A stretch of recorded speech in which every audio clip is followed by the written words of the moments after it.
حضرت ابوبکر صدیق رضی الله تعالی عنہ د پیغمبر علیه الصلوۃ والسلام ډیر زیات عاشق او دومره عاشق چې مثال په کائنات کې نه ملاویږي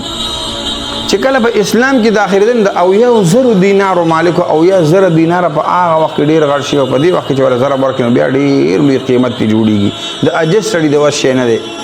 لیکن حضرت ابوبکر صدیق رضی الله تعالی عنہ دا خپل مال د پیغمبر علیه الصلاۃ والسلام په خدمت کې حاضر کو مختلف مقاماتو کې ځان بالکل د قصې پرې خودو. آخر کې چې پیغمبر علیه الصلاۃ والسلام په یو موقع کې د چندي اعلان وکړو نو حضرت ابوبکر صدیق رضی الله تعالی عنہ د کور ټول مال را واغستو او د پیغمبر علیه الصلاۃ والسلام په خدمت کې حاضر کو. بعض صحابه لږ مال لا واغستو، بعضو نیم مال لا واغستو، بعض څومره. حضرت ابوبکر صدیق رضی الله تعالی عنہ ټول مال لا واغستو د کور او بیا اخر کې چې کوم یو ستن درو کا شو وا هغه پسې ګرځیدو په سړو کې په دیوال کې سړې کته چې لکه ستن دلته نه چتا دلته چتا نه اسنه چې پرز د قیامت رن الله پاک تاسو کی چې ابوبکر صدیق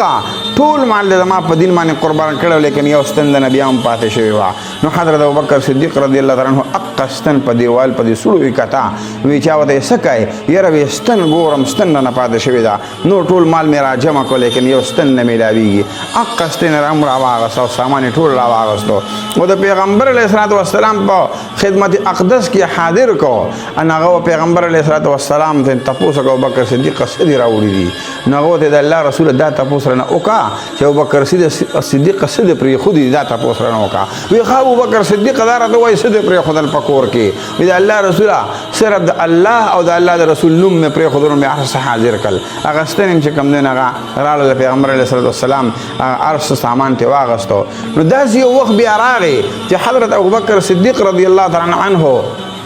یو ورځ ټاټ لباس واچاو خپل قیمتي لباس هم کوس کو یاره دا هم چې چانده کې ورکو الله دین د پاره د ټاټ ته لباس صحیح دی ودا به استعمالو اسیم آخرت را نږدې د دنیا پاتې ژوند دی. نو د ټاټ لباس واچاو نو یو ورځ حضرت جبرائیل علیه السلام پیغمبر علیه السلام خدمت ته حاضر شو وحی راړه نو د ټاټ لباس یې چولیو. پیغمبر علیه السلام دې تپوسو کو جبرائیل امینا نن خو ته نورانی لباس کوس کړی دی تا خو د ټاټ لباس چولې دا ولی. نو حضرت جبرائیل علیه السلام ته او فرمایل الله رسوله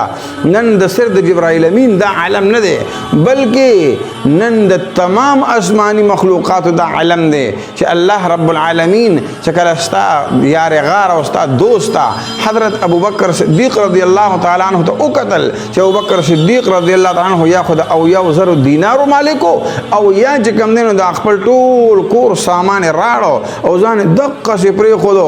قیمتي لباس هم کوس کو د ټاټ لباس واشند الله رب العالمین غیرت په جوش کې راغې او رب العالمین حکم کو تمام نورانی مخلوق ته فرشتو د تاسو نن ټول د ټاټ لباس واچوي او نورانی مخلوق لباس کوس کوي